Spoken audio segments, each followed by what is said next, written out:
हंस ऋषिभ्यो महद्भ्यो नमो गुरुभ्यः। शंकरं शंकराचार्यं केशवं बादरायणं सूत्रभाष्यकृतौ वन्दे भगवन्तो पुनः पुनः। प्रशान्तभावं शिवमद्वितीयं प्रदायकं मुक्तिमखण्डबोधं प्रणाशकं मोहमदारिदोषान् प्रणमामि तं सद्गुरुवामदेवम्। मङ्गलं दिशतु मे विनायको मङ्गलं दिशतु मे सरस्वती मङ्गलं दिशतु मे माहेश्वरी मङ्गलं दिशतु मे सदाशिवः। यत्र यत्र रघुनाथकीर्तनं तत्र तत्र कृतमस्तकाञ्जलिं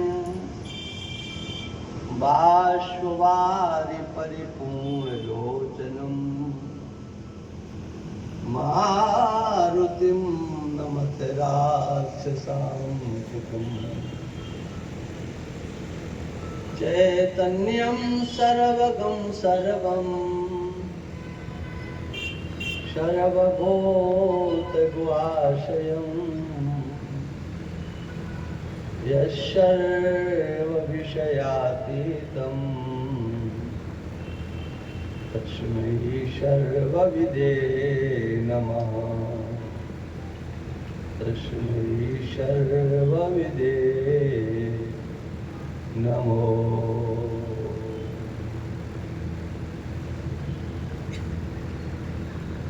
श्रीमन्नारायण नारायण नारायण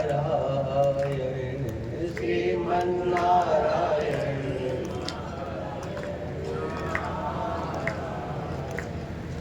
भजमन्नारायण नारायण नारायण भजमन्नारायण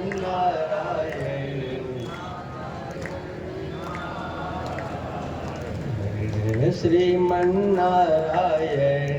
नारायण नारायण श्रीमन्नारायण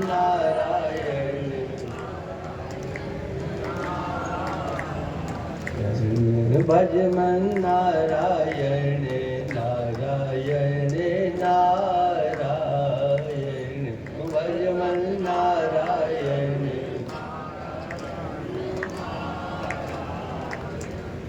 वद्री नारायण नारायण नारायण वद्री नारायण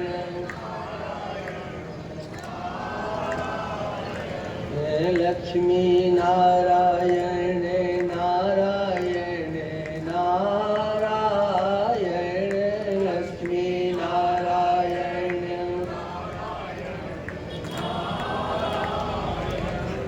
श्रीमन्नारायण नारायण नारायण श्रीमन्नारायण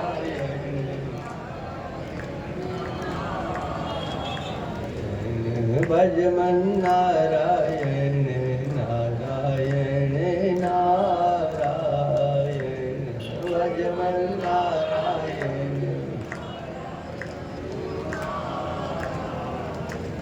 बोलिए सच्चिदानंद भगवान की, श्री बालाजी महाराज की, सत्य सनातन धर्म की।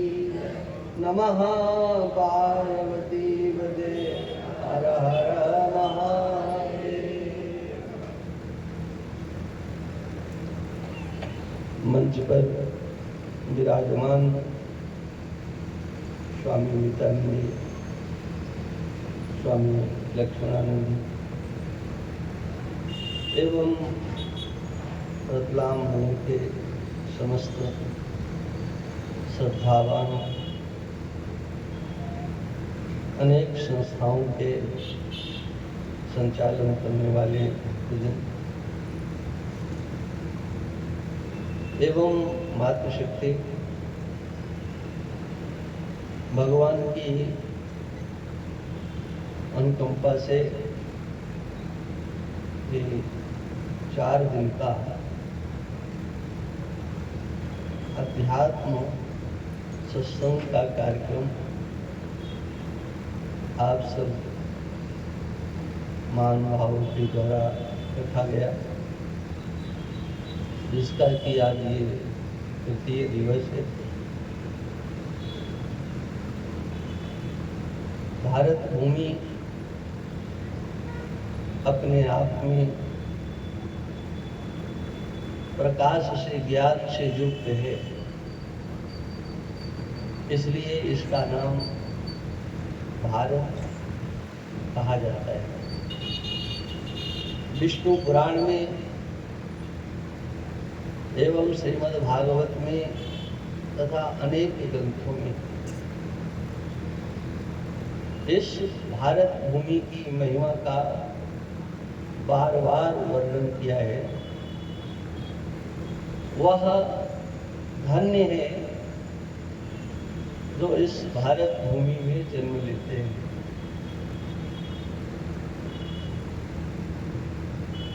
श्रीमद् भागवत में तो यहाँ तक कि विचार किया गया कि भारत में जन्म लेने वाले, ये मानवाकृति प्राप्त करने वालों के ऊपर देवता चिंतन करते हैं कि इनके द्वारा कौन सा ऐसा कार्य किया गया जो ये मानवाकृति को प्राप्त करके भारत में आया। किम कार्य शोभनम, कौन सा कार्य किया। और तब वो चिंतन करते हुए इस निष्कर्ष पर पहुंचते हैं कि ये जो भारत भूमि में मानवाकृति को प्राप्त करके जन्म लेना, ये किसी कर्म का परिणाम नहीं हो सकता है, किसी के पुरुषार्थ का परिणाम नहीं है कि कोई भारत भूमि में आया है तो उसके कोई अच्छे कर्म होंगे। तब देवतागण कहते हैं प्रसन्न येषाम सुजित स्वयं हरि, ये ईश्वर की प्रसन्नता का परिणाम है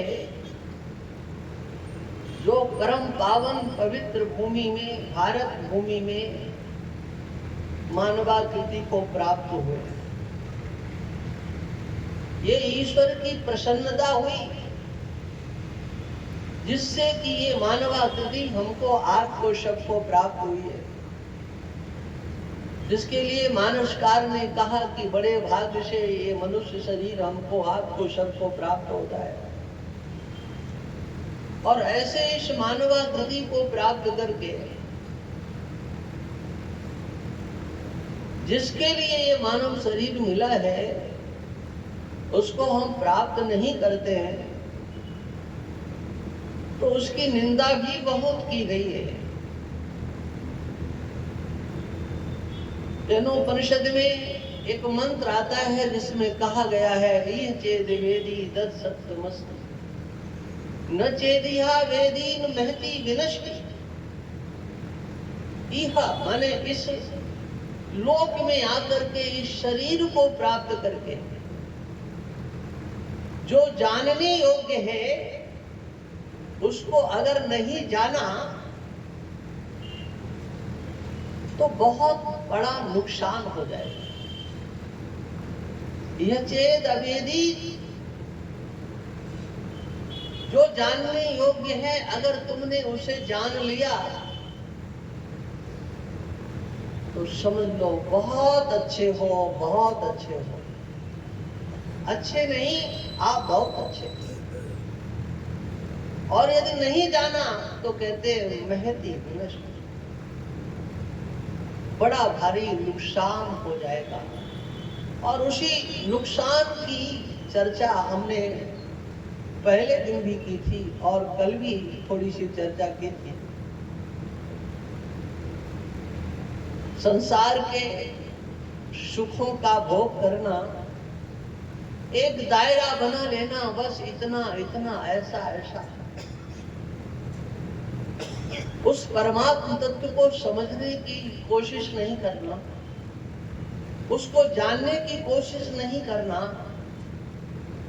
जिसको जानने के बाद जन्म मृत्यु का प्रवाह छूट जाता है।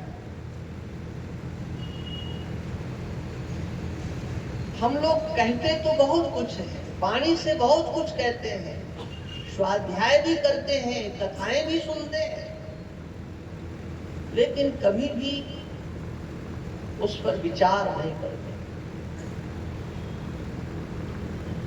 किसी भी बात पर हम विचार नहीं करते हैं, केवल पढ़ते चले जाते हैं।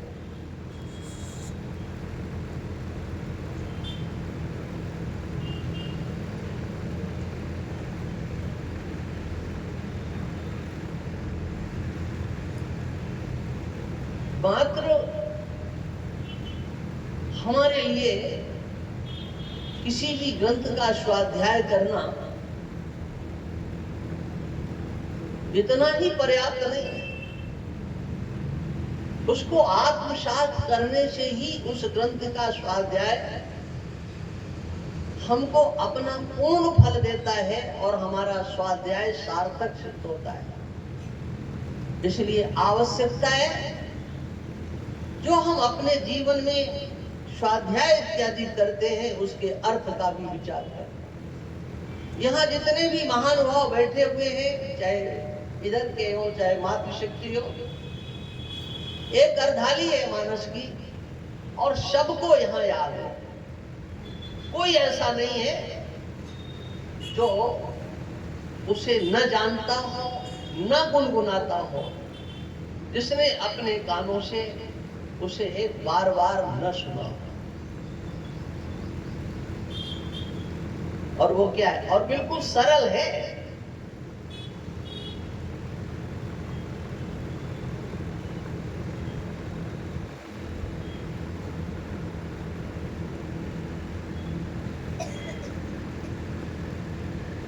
आप अपना काम कर लो तभी अपना हम करेंगे।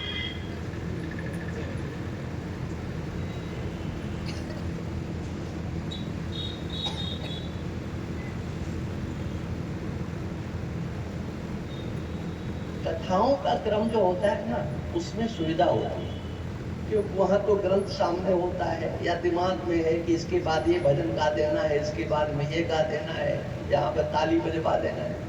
लेकिन जहाँ अध्यात्म की चर्चा होती है वहां पर फिर ऐसा कुछ उपक्रम नहीं होता है। इसलिए थोड़ा सा भी कोई इधर उधर आता है। अब ये भी एक परंपराएं हैं कि भाई फोटो खींचना चाहिए, अखबार में जाना है, यहाँ जाना है कि वहाँ जाना है ना। आयोजकों को लगता है कि ये भी बहुत आवश्यक है।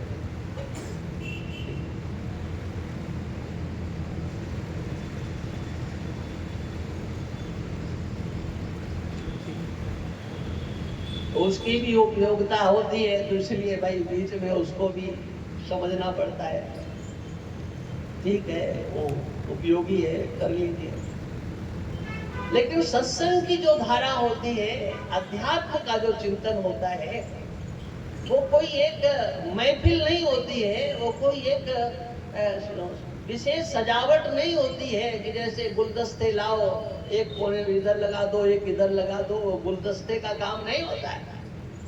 और उसमें भी अध्यात्म का जो चिंतन होता है वो तो आपकी बुद्धि से संबंध रखता है, भावनाओं से नहीं, आपके दिमाग से संबंध रखता है। यदि सत्संग में आपकी बुद्धि के ऊपर कोई जोर नहीं पड़ा तो वो सत्संग ही क्या है। कथाओं में लोग आते हैं, बिना बुलाए आते हैं, लेकिन सत्संग में बुलाया जाता है और बुलाने पर भी कभी कभी ऐसा लगता है कि वो सिग्नेचर करने ही आते हैं। जैसे ऑफिस में बड़े लोग होते हैं, वो साइन कर जाते हैं, जिनकी चलती है तो वो एक बार में इकट्ठा करके चले जाते हैं। ये सत्संग की जो धारा है वो तो हमारी बुद्धि से संबंध रखती है। और हम आप सबसे ये बात कहते हैं कि हमने जो कुछ भी अभी तक कहा है, या जो आज कह रहे हैं या कल कहेंगे, आप अपनी पूरी बुद्धि लगा करके समझने की चेष्टा करना, या जो हमने कहा है उसको एक बार नकारने की कोशिश करना कि नहीं ये ठीक नहीं है, और जितना नकार सकते हो उसे नकारने की कोशिश करना। ये नहीं कि अब इतने बड़े ऊंचे मंच पर बैठे हैं और महाराज बोल रहे हैं तो ठीक ही कह रहे हैं। ना ना ना, आप हमारे ऊपर दया दिखाने की चेष्टा नहीं करना। आप अपनी पूरी बुद्धि लगाओ, जो हमने कहा है उसका खंडन करने की पूरी बुद्धि लगाओ। दया करने की जरूरत नहीं है, क्योंकि आप अध्यात्म सत्संग में आए हुए हैं। ये आध्यात्मिक सत्संग है, इसका संबंध आपसे है, आपकी चेतना से है, आपके ज्ञान से है, आपकी बुद्धि से है, और किसी से नहीं है। मैं जिस अर्धाली की बात कर रहा था, यहां सब जानते हैं इसको। श्री राम में जानते हो कि नहीं? क्या है इस अर्धाली का अर्थ? श्री राम में सब जग जानी, करऊं प्रणाम जोर जुग पानी। अर्थ बिल्कुल सरल है। श्री राम में सब जग जानी। जानी शब्द का प्रयोग मानसकार ने किया है या मानी शब्द का प्रयोग किया? श्री राम में सब जग मानी या जानी, क्या है? मैं गलत हूं कि आप? अरे मानी है कि जानी? जानी है। ओहो, बिल्कुल आप कस्से मस नहीं हो सकते। हाँ, जानी ही है, मानी नहीं है। अगर मानी होता तो क्या मतलब था? हम मान रहे हैं, हमने मान लिया है। मानने में और जानने में भाई क्या अंतर है? जानी क्यों लिखा? पढ़ते तो आप सब थे। मानी लिखते तो कितना अच्छा होता, लेकिन गोस्वामी जी लिखते हैं श्री राम में सब जग जानी। एक मान्यता का विषय होता है, मान लिया ये ऐसा है, माना है। जैसे एक मान्यता का विषय है जिसमें शास्त्र हमको आदेश देता है। एक सुपारी को लिया, आपका सबका अनुभव है, और उसके ऊपर कलावा लपेट दिया, चंदन लगा दिया, रोली लगा दी, अक्षत लगा दिया और रख दिया। और फिर कहा जाता है हाथ जोड़िए, गणेश और गौरी का ध्यान कीजिए। होता है कि नहीं? सब करते हैं। यहाँ जितने बैठे, चाहे इधर हो चाहे इधर हो, करते हैं।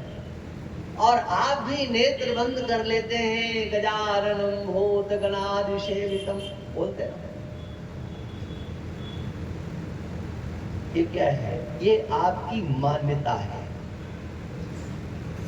आप अपने दिमाग से पूछो कि आपकी आंख क्या देख रही है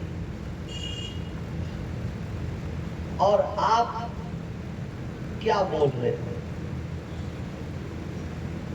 वह है एक सुपारी, उसके ऊपर कलावा, लेकिन नेत्र बंद करके आप ध्यान गणेश का, भगवती का करते हो। ये क्या है? यह है प्रतीकोपासना। प्रतीक के रूप में जिसका हम ध्यान कर रहे हैं वह वहां नहीं है, लेकिन उसके माध्यम से हम देख रहे हैं, उसका चिंतन करना चाहते हैं, उसका पूजन करना चाहते हैं। ये प्रतीकता है। और ये हमारी संस्कृति यहीं से प्रारंभ होती है। ईश्वर को हम कहां देखें, कैसे देखें, हमारे आंखों का विषय नहीं है, हमने देखा नहीं है, लेकिन फिर भी हम उसकी आराधना उपासना करते हैं। शास्त्रों में आकृतियों का वर्णन किया गया। व्यास भगवान ने पुराणों की रचना की। वेद किसी की रचना नहीं है, वह साक्षात भगवान का स्वरूप है। परमात्मा की आकृति नहीं, लेकिन आकृति का वर्णन है। और उन आकृतियों को हमने प्रत्यक्ष नहीं देखा है, लेकिन उन आकृतियों को आत्मसात करने के लिए, उनका साक्षात्कार करने के लिए एक प्रतीक उपासना।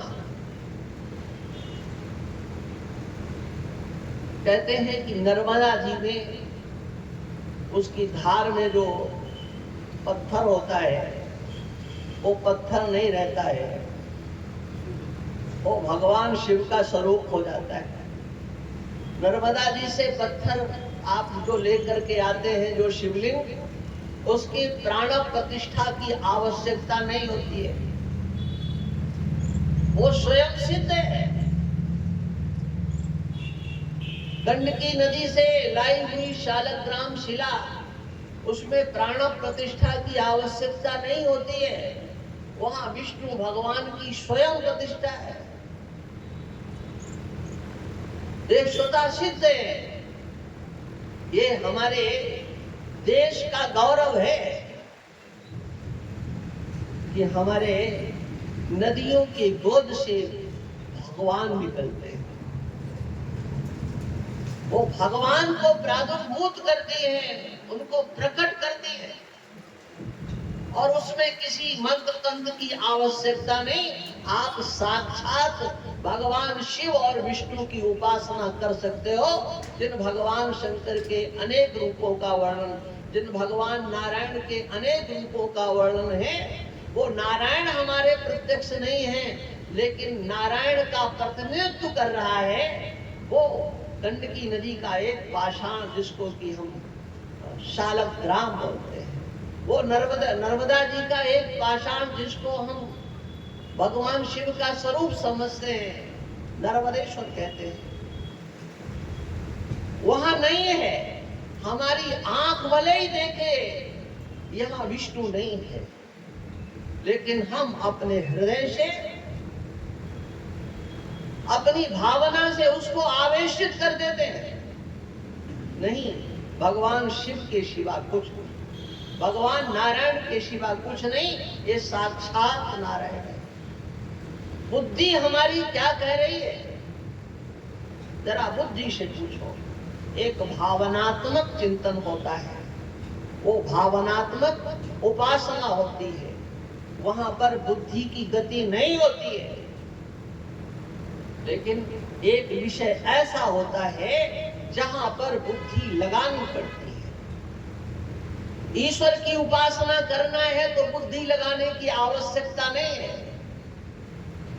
जैसा शास्त्र में कहा गया है आप तदनुसार उसकी उपासना करो।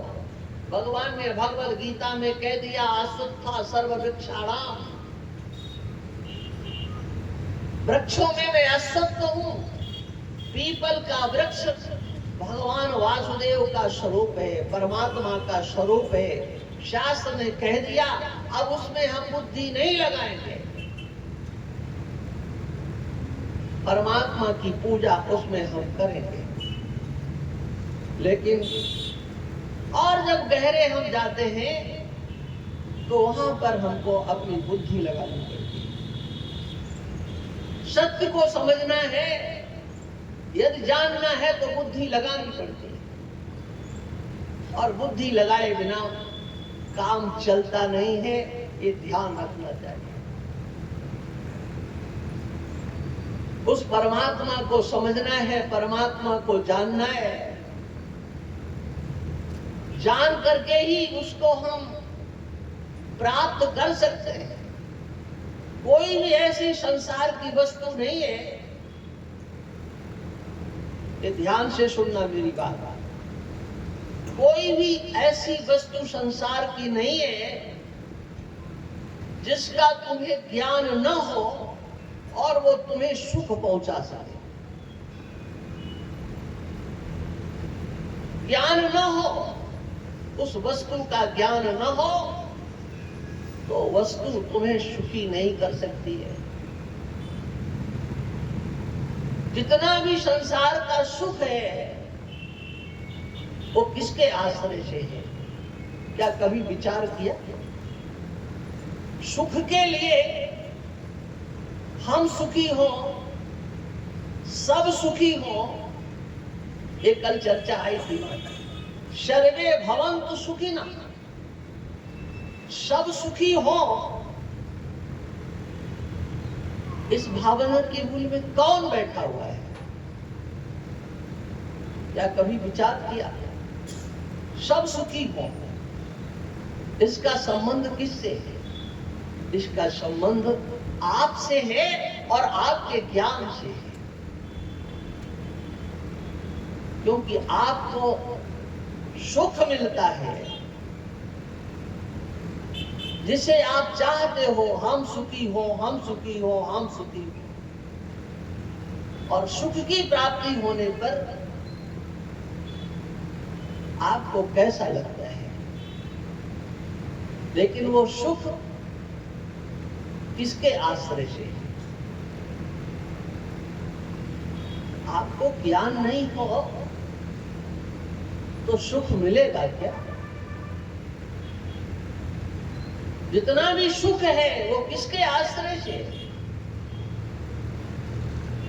आप सुखी होना चाहते हो तो बताओ, अपने ज्ञान से सुखी होना चाहते हो या किसी दूसरे के ज्ञान से सुखी होना चाहते हो? आपके पास सुख आया और उस सुख का ज्ञान आपको नहीं है तो क्या आप सुखी हो जाएंगे? भगवान आ जाए आपके पास और आपको ज्ञान नहीं हो तो क्या आप सुखी हो जाएंगे? ईश्वर के आने पर ईश्वर से सुख आपको तभी मिलेगा जब ईश्वर बुद्धि उनके अंतर्गत हो। ये ईश्वर है ऐसा ज्ञान हो, उनसे आपका प्रेम हो, उन्हें आप भगवान के रूप में स्वीकार करते हो। और ये भी बात ध्यान रखना, अगर ईश्वर का प्रत्यक्ष हो गया, आपको ज्ञान भी हो गया, लेकिन आपका प्रेम नहीं है तो भगवान भी आपको सुखी नहीं कर पाएंगे। ईश्वर सुख नहीं दे सकते। प्रत्यक्ष होते हुए भी, ये ज्ञान होते हुए भी ये भगवान है, लेकिन उनसे क्या वो सुख ले पाते? जिनको ईश्वर से प्रेम नहीं होती, प्रेम नहीं होता है, वो कहां सुखी होते हैं? शायद आपकी समझ में आना चाहिए। हमारे यहाँ जितनी भी भागवत की कथा हो, रामायण की कथा हो, और भी कथाएं हो, उन कथाओं में एक भक्तों का चरित्र होता है और एक अभक्तों का चरित्र होता है। जो भक्त होते हैं उनकी कथा होती है, भगवान की कथा होती है, और तीसरे वो होते हैं जो भगवान के भक्त नहीं होते, उनकी कथा होती है। और उस कथा में आप सबने देखा, अनेक बार सुना है कि ज्ञान हो गया क्या, भगवान है, भगवान है, लेकिन भगवान को ही अपना दुश्मन बना लेते। रावण को जब पता लगा कि खरदूषण और तिसरा का वध हो चुका है, तो उसने अनुमान किया इन तीनों को मारने वाला ईश्वर के सिवा और कोई दूसरा हो नहीं सकता। ज्ञान हो गया ये ईश्वर है, कोई दूसरा उनको मार नहीं सकता। और वो इस धरती से भार उतारने के लिए आए। अब क्या करना चाहिए? बोले तो अब हम दुश्मनी करेंगे। अब सोचो आप, जब ये ज्ञान हो गया था क्या, ये भगवान का अवतार हो गया है, तो वो भगवान की शरण में नहीं गया है, मैं तो दुश्मनी करूंगा। ईश्वर का ज्ञान भी आपके अंदर ईश्वरता से सुख नहीं दे सकता है जब तक उसके प्रति आपकी श्रद्धा नहीं होगी, आपका प्रेम नहीं होगा। इसलिए ज्ञान होने के बाद भी आपके अंतर में ईश्वर के प्रति प्रियता चाहिए। सुनने मात्र से कुछ नहीं होता है, मात्र सुन लिया। ये सारा संसार परमात्मा का स्वरूप है, वासुदेवा सर्वम, सब कुछ परमात्मा का स्वरूप है। लेकिन अंतर में क्या भाव आता है? क्या हमारा व्यवहार बदल पाता है? नहीं बदल पाता है। क्यों? हमने केवल माना है, अपनी बुद्धि से हमने उसे जाना नहीं। और जब तक जाना नहीं जाता है भगवान, ध्यान रखना, विशुद्ध रीति से जब तक परमात्मा जाना नहीं जाता है, तब तक उससे प्रेम भी आया गया रहता है, आया गया रहता है। कितना प्रेम रहता है आप सोचो। चिंतन करो, भगवान के समक्ष हम खड़े होते हैं और बहुत दूर दूर जाकर के खड़े होते हैं, यहां से 1000 किलोमीटर, 5000 किलोमीटर, कहां कहां तक चले जाते हैं, पूर्व से पश्चिम, उत्तर से दक्षिण लोग जाते हैं और भगवान के पास पहुंचते हैं। बहुत कष्ट उठा करके जाते हैं, लेकिन उनके दर्शन करने के बाद आपके मन में क्या भाव आता है? घर से चले थे तब आपका क्या भाव था? दर्शन हो जाए, दर्शन हो जाए, दर्शन हो जाए, और दर्शन हो गया तब चलो चलो चलो। लोग ये आरोप लगाते हैं कि बालाजी इत्यादि में दक्षिण में जाओ तो वहां पर धक्का देते, चलो चलो चलो चलो, अरे थोड़ा ठहरने नहीं देते। वो अच्छा करते हैं, अगर आपको खड़ा ही कर दिया जाए, हो आपको भाई देखो रतलाम से आए हो, अच्छा इतनी दूर से आओ आओ खड़े हो जाओ यहाँ, आज पूरा दिन आपको यहाँ खड़ा रहना पड़ेगा, तो रतलाम से चल करके आए। सोचो उस समय आपको कैसा लगे।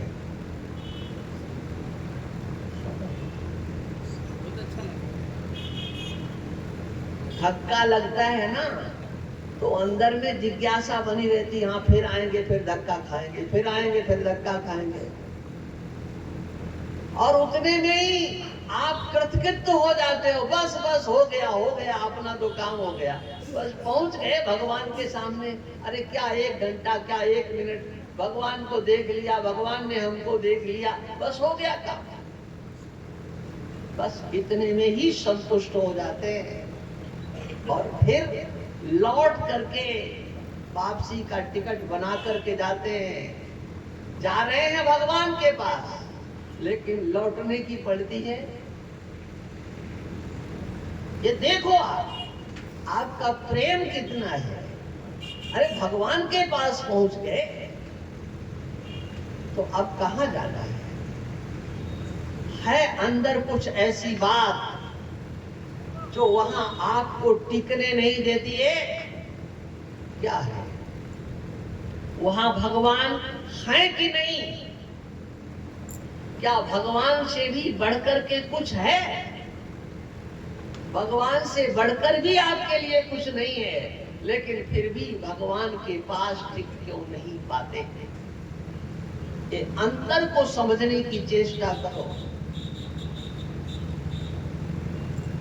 इसको समझने की चेष्टा करो, अपने आप को समझने की चेष्टा करो। धोखा मत दो। हमारा ईश्वर से प्रेम किस रूप में है और ईश्वर से प्रेम कितना है और उसमें स्थायित्व कितना है। और इसीलिए भगवत गीता में भगवान कृष्ण को भक्तों का विभाजन करना पड़ा। मानसकार ने भी उसी का अनुवाद करते हुए लिखा, भगवान के भक्त 4 प्रकार के होते हैं। अरे भक्त तो भक्त होता है, उसमें प्रकार क्यों है? राम भगत जग 4 प्रकार। भगवान के भक्त 4 प्रकार के होते हैं, 5वां प्रकार नहीं है। जितने भी भगवान के भक्त हैं इन चारों में समिट जाते हैं। राम भगत जग 4 प्रकार। चतुर्विधा भजन्ते माम जनाः सुकृतिनोर्जुना। भगवान कृष्ण भगवत गीता में कहते हैं 4 प्रकार से हमारा भजन करने वाले होते हैं। चतुर्विधा, 4 प्रकार से। वो कैसे है? का सुकृति है, पुण्यात्मा है। चतुर्विधा भजन्ते माम जनाः सुकृतिनोर्जुना। वो सुकृति है, पुण्यात्मा है, 4 प्रकार के। उसमें आप देख सकते हो कि हम कहां खड़े हुए हैं। वो 4 प्रकार है। एक दुखी होकर के भगवान की ओर चलने वाला, उसके जीवन में समस्याएं आई हैं, उन समस्याओं को भगवान दूर कर देंगे ऐसा मान करके भगवान की ओर चलना, भगवान का भजन करना। एक वो है। एक भगवान से कुछ चाहता है, दुख नहीं है उसके जीवन में, लेकिन किसी वस्तु का, व्यक्ति का, पद का, प्रतिष्ठा का अभाव है। जिस अभाव से उसे विक्षेप है, जो है उसकी ओर व्यक्ति नहीं देखता है, जो नहीं है उसकी ओर देखता है। और अभाव का चिंतन उसके अंदर होता है, ये मिल जाता, ऐसा हो जाता, ये हो जाता, कैसे हो जाएगा। वो चाहता है, कुछ भगवान से चाहता है। वो अर्थार्थी भक्त है, अर्थ को चाहता है। और अर्थ का अर्थ केवल पैसा मत समझ लेना, ध्यान रखना।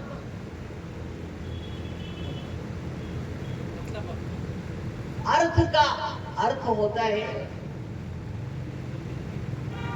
देखो आपके पास जो पैसा है उस पैसे का आप विनियोग मत करो। पैसा है आपके पास, कहीं विनियोग मत करो और सुखी होकर के बता दो। विनियोग नहीं हो और आप सुखी हो जाए,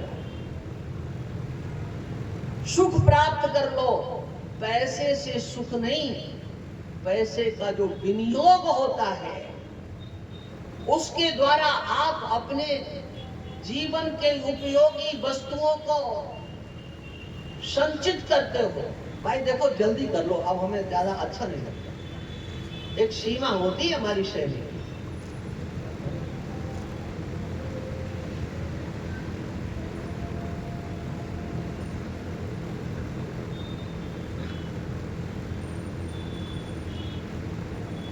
कहना इसलिए पड़ा कि इधर से भी ले लिया, इधर से भी ले लिया, इधर से भी ले लिया।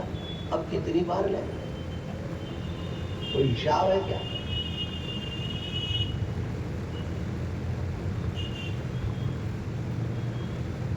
एक ये विक्षेप होता है, अध्यात्म के सत्संग में ये विक्षेप होता है। और शायद ये पहला ही मौका है यहाँ के आयोजकों का, तो अगली बार से कहे इसलिए रहा हूं कि सावधान भी हो जाएंगे थोड़ा।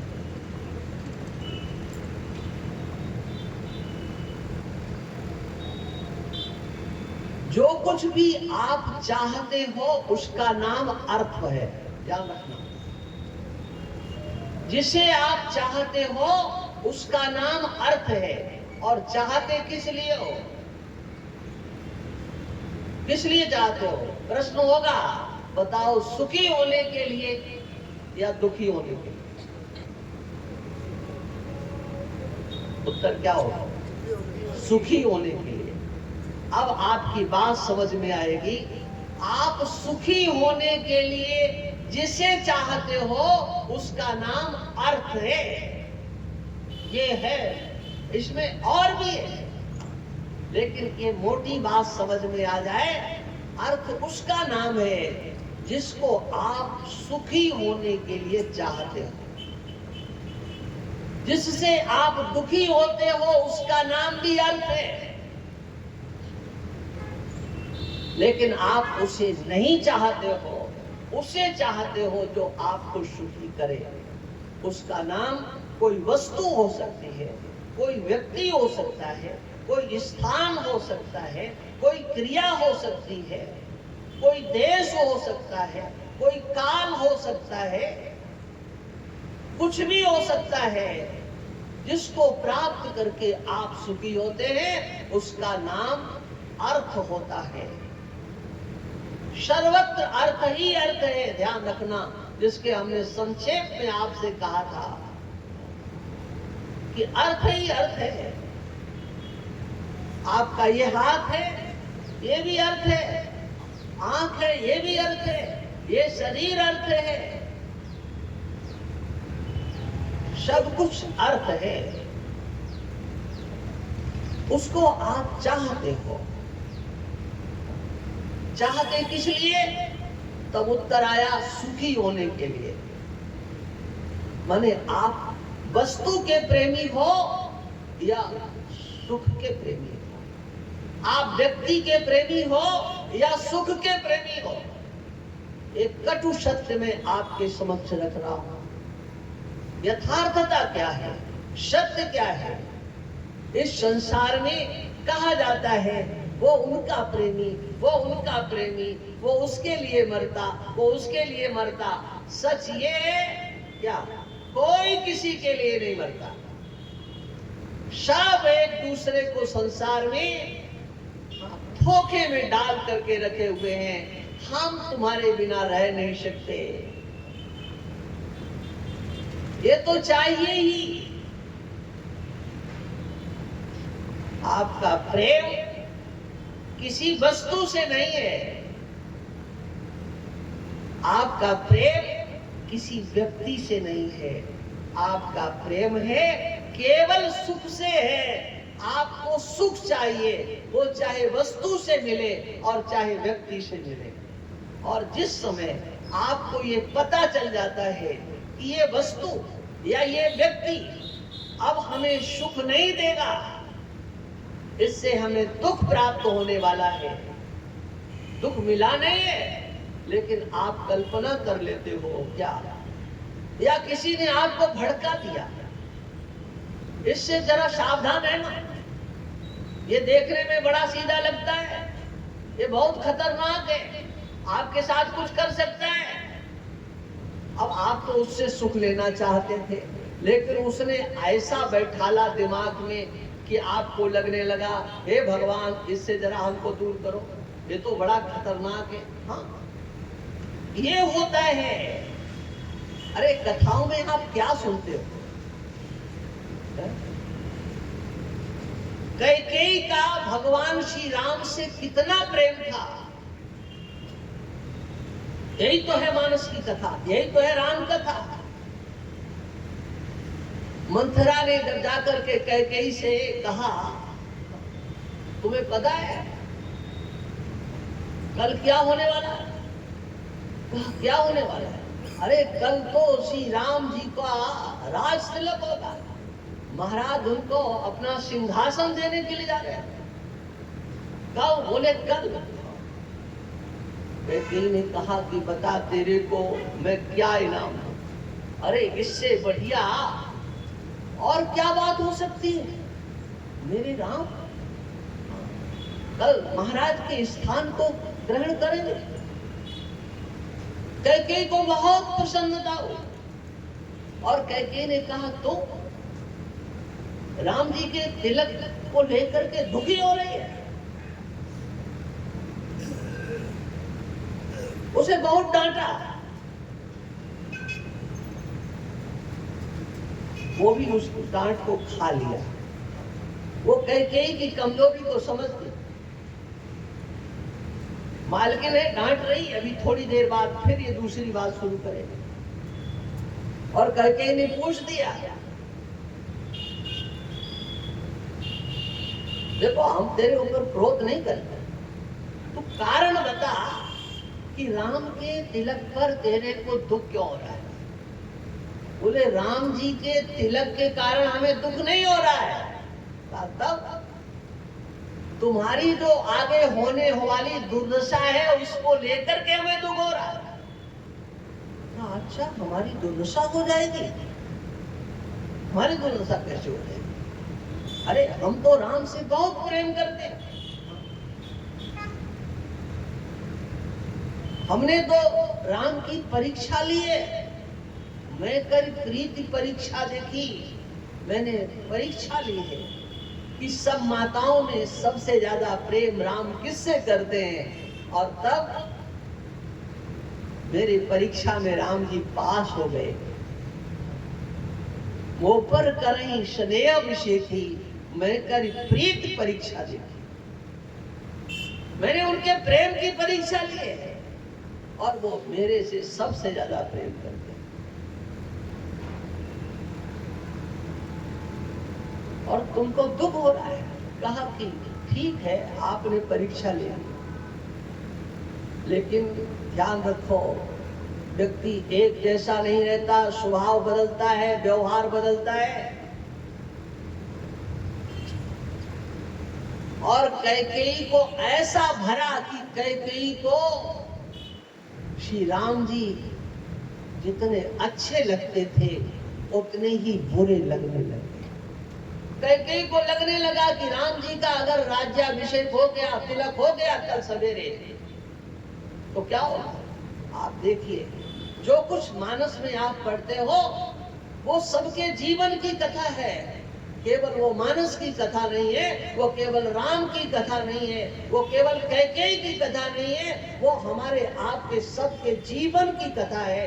जब हमको ये पता लगता है इससे तो हमें दुख मिलेगा, दुख के सिवा और कुछ नहीं मिलने वाला है, तो आप उसका त्याग करते हो। महाभारत में कुंती का चरित्र आता है। दुर्वासा ऋषि को उनको वरदान प्राप्त था।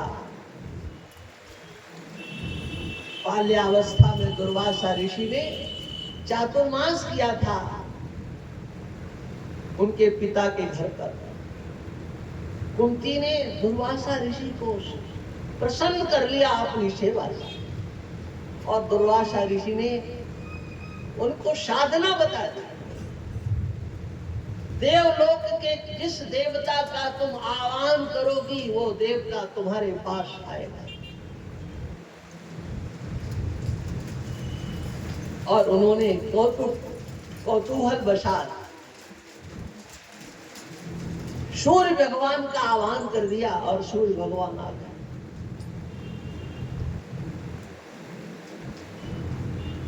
देख करके आश्चर्य हुआ, प्रणाम किया और कहा आप जाइए जाइए जाइए। कहा मेरा आना निरर्थक नहीं हो सकता है। सूर्य भगवान के अंश से कुंती के एक पुत्र का जन्म होता है, जिसको कि आप सब लोग कर्ण के नाम से जानते हैं। और जब कर्ण का जन्म हुआ था तो कर्ण के वक्षस्थल पर कवच था, सोने का कवच, कानों में कुंडल थे, वो दिव्य तेज था। लेकिन ऐसे सुंदर सूर्य सदृश तेजस्वी बालक को देख करके भी कुंती को कोई प्रसन्नता नहीं थी। उस बालक ने कुछ किया नहीं था, बालक का कोई दोष नहीं था। कहा जाता है कि पुत्रो जायेत क्वचिदपि कुमाता न भवेत्। पुत्र कुपुत्र हो सकता है लेकिन माता कभी कुमाता नहीं होती। लेकिन यहाँ पर कुंती को उस बालक को देख करके लगा मेरा तो जीवन कलंकित हो जाएगा।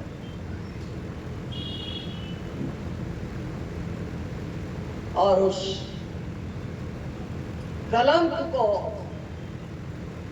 मिटाने के लिए उन्होंने अपने ही हाथों से उस सूर्य के अंश को गंगा में प्रवाहित कर दिया। क्या हुआ? उस बालक ने कुछ किया था क्या? अपने अपयश से बचने के लिए संभावित कहा अपयश लाहू मरण कोट सम दारुण गाहू संभावित मरणादत विच्यते। कीर्तिमान पुरुष के लिए जो कलंक होता है वह सबसे बड़ा दुख होता है।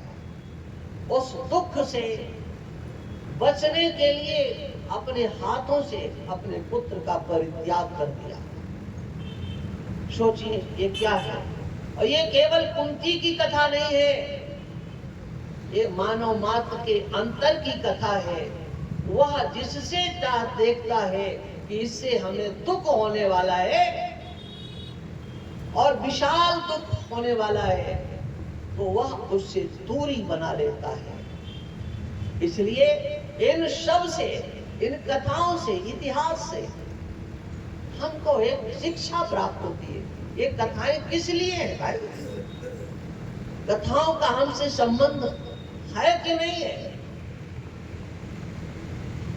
बोले ये त्रेता की कथा है, ये सतयुग की कथा, ये द्वापर की कथा, और सुन रहे हैं कलयुग में।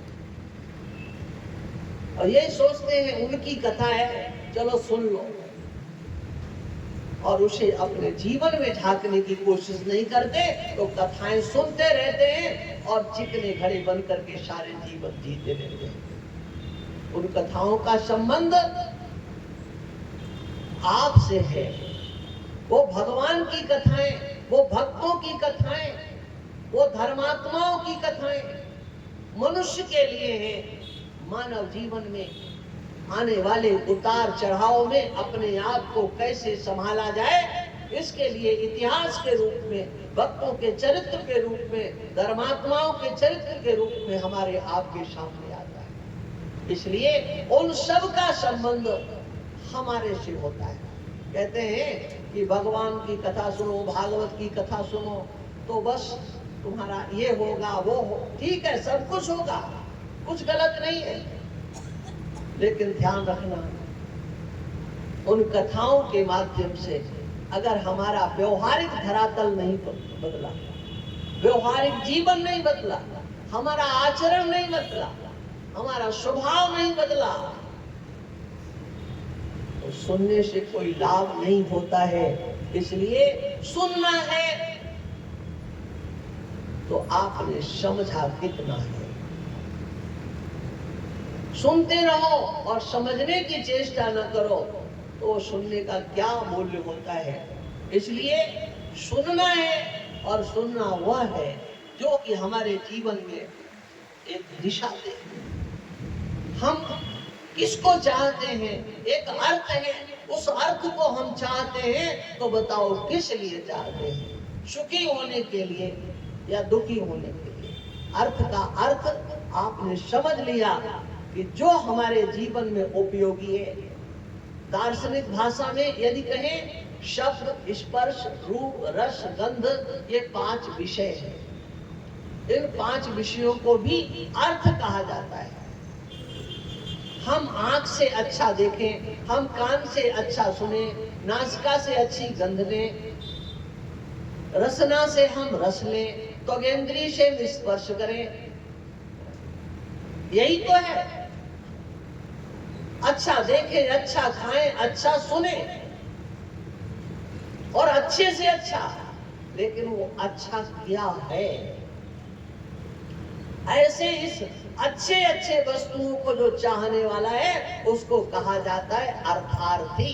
जो अर्थ को चाहता है, शब्द, स्पर्श, रूप, रस, गंध इत्यादि विषयों को जो चाहता है और उनके माध्यम से सुखी होना चाहता है, अपने पुरुषार्थ से नहीं, ईश्वर की कृपा से।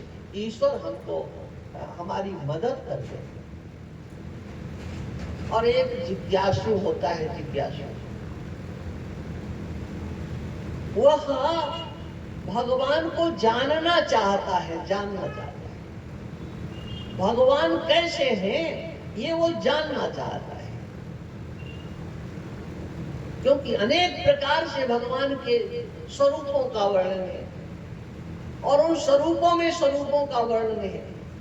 और दूसरा पक्ष भी है कि भगवान तो निराकार है, निर्गुण है, निर्विशेष है, निर्धर्मक है। सगुण साकार है तो भगवान कैसे है? निर्गुण निराकार है तो भगवान कैसे है? वह जिज्ञासु भगवान के यथार्थ स्वरूप को जानना चाहता है। वास्तव में आप कैसे हो, जैसे आप हो वैसा हमें आपका ज्ञान होता है। वह जिज्ञासु भक्त होता है। और एक वह भक्त होता है कि भगवान जैसे हैं वैसा उसने भगवान को जान लिया है, उसी को ज्ञानी भक्त कहा जाता है। भगवान के स्वरूप को उसने जाना है। रूपों में परिवर्तन हो सकता है, रूप बदलता रहता है, लेकिन ध्यान रखना स्वरूप नहीं बदलता है। रूप बदलते रहते हैं, लेकिन जो स्वरूप होता है वह नहीं बदलता है। ईश्वर के स्वरूपों में परिवर्तन होता है, और उन स्वरूपों की, बदले हुए स्वरूपों की अनेक प्रकार से पूजा होती है। चाहे भगवान कृष्ण हो, चाहे भगवान श्री राम हो, अवतार काल की लीलाओं में आप देखोगे, गोकुल में जाओ तो वहां भगवान कृष्ण का स्वरूप दूसरा होता है। गोकुल है, वृंदावन है। लेकिन आप द्वारका में जाओ तो गोकुल और वृंदावन के भगवान से द्वारका के भगवान अलग है क्या? अलग तो नहीं है, लेकिन अंतर है। एक द्वारकाधीश भगवान है, एक बाल गोपाल भगवान है, एक भगवान कृष्ण के अर्जुन पर बैठ करके रथ आंक रहे हैं। इसी प्रकार से भगवान श्री राम के स्वरूपों की चर्चा, रूपों की चर्चा है। आप मिथिला में जाओ, जनकपुर की तरफ, वहां पर वो दूल्हा राम की पूजा करते हैं। और अयोध्या में आओ तो वो राजा राम की पूजा करते हैं। अयोध्या में राजा राम है और जनकपुर में दूल्हा राम है। लेकिन भगवान शंकर कागभूषुंडी अनेक प्रकार के भक्त कहते हैं हमें तो ना दूल्हा राम से कोई मतलब है ना राजा राम से। वो राजा राम तो महाराज सोने के सिंहासन पर बैठे और वो दूल्हा राम की तो बधाइयां गाई जा रही हैं। उनके पास तक पहुंचना कितना क्या कैसे बड़ा असंभव है। तब बोले हमें तो वो छोटे से राम जी चाहिए, मंगल भवन अमंगल हारी द्रवौ सुदशरथ अजिर बिहारी। वो हमारे ऊपर प्रसन्न हो जाएं जो दशरथ जी के आंगन में डोलते हैं। बंदो बाल रूप सोई राम। छोटे से राम जी, शंकर भगवान कहते हैं हमें छोटे से राम जी पसंद है। जनकपुर वासी कहते हैं हमें तो दूल्हा राम पसंद है। अयोध्या वासी कहते हैं हमें तो राजा राम पसंद है। ये क्या है? एक परमात्मा का स्वरूप है और एक परमात्मा एक भगवान का रूप है। और ये केवल भगवान के साथ नहीं है, ये आप सबके साथ भी है। आपके सबके साथ भी है। एक आपका वो स्वरूप है जो बदलता नहीं है और एक आपका वो रूप है जो बदल रहा है। यहाँ पर जो 60 साल के बैठे हुए हैं, 70 साल के भी हो सकते हैं, कोई 80 साल के भी हो सकते हैं। जरा वो 60, 70, 80 साल के लोगों से पूछा जाए, बताओ आपको अपने नाना नानी की याद है कि नहीं? आपको अपने दादा दादी की याद है कि नहीं? तो कहेंगे हाँ हाँ पूरी अच्छी तरह से याद है हमको। हम दादा के कंधे पर बैठते थे, हम नाना के कंधे पर बैठते थे। 80 साल की आयु में भी वो कहते कि हम बैठते थे कंधे पे, हम गोद में खेलते थे। आज बोले आज हम पोते को गोद में खिला रहे हैं। अब सोचो आप वो कैसे हो सकते हो? उस समय आपकी शरीर की स्थिति क्या थी और इस समय आपके शरीर की स्थिति क्या है? आप वो कैसे हो सकते हो? नहीं, आप हो नहीं सकते हो। लेकिन क्या वो मानेंगे क्या? नहीं, मैं वही हूं, मैं अमुक का पौत्र हूं। आज भी मैं वही हूं। ये शरीर बदला, उस शरीर के बदलाव को आपने अपना बदलाव नहीं माना। आप कहते मैं वही हूं। अरे वही कैसे हो आप भाई? आप तो बदल गए। आपके शरीर का एक एक रोम बदल गया, रक्त का एक एक बिंदु बदल गया, लेकिन बताओ आप वही कैसे हो?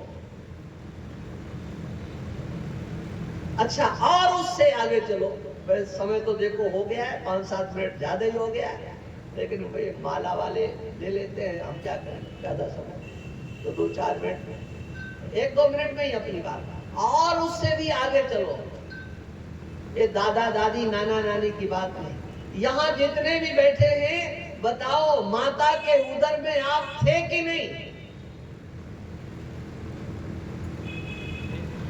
क्या उत्तर होगा? थे ना। जरा माता के उदर के रूप का चिंतन करो। आप वहां किस रूप में थे? आपकी आकृति क्या थी? पहले दिन आपका स्वरूप क्या था? ये अध्यात्म का प्रवचन है। अगर तुम्हें सोचने के लिए बाध्य नहीं किया तो वो सत्संग ही क्या है? आप वही है ना? आप कहेंगे ना कि हम माता के उदर में थे। बताओ आपकी आकृति क्या है? और भी उससे आगे चलो। जब माता के उदर में नहीं आए थे, तब बताओ कहीं आप थे कि नहीं थे? तब कहां थे आप? लेकिन आप थे। आपका अस्तित्व था, लेकिन उस अस्तित्व का यदि स्वरूप विज्ञान आपके पास हो जाए तो आज ही जन्म मृत्यु के प्रवाह से आप छूट जाओगे और आज ही आप मुक्त हो जाओगे। ये मानवाकृति को प्राप्त करने का प्रयोजन सिद्ध हो जाएगा। इसलिए इस सच्चाई को समझने की चेष्टा करो कि हम मान्यता की ओर जा रहे हैं कि यथार्थता को समझने की कोशिश कर रहे हैं। उस परमात्मा को यथार्थ रीति से समझने के लिए आवश्यक होता है कि पहले आप अपने आप को समझने की चेष्टा करें और शेष जो कल का दिन है उसमें जो ईश्वर की इच्छा होगी वो चर्चा करेंगे। और अब हम अपनी वाणी को विराम देते हैं। धर्म की, अधर्म का, प्राणियों में, विश्व का, गो माता की, गो हत्या, सत्य सनातन धर्म की, नमः पार्वती पते।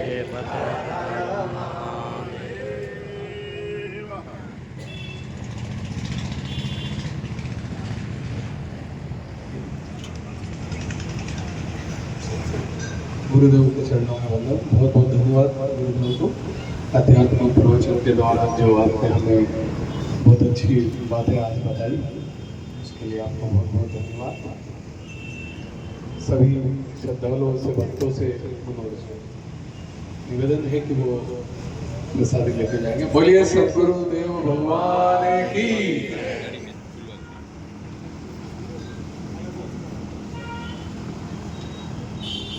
सभी भक्त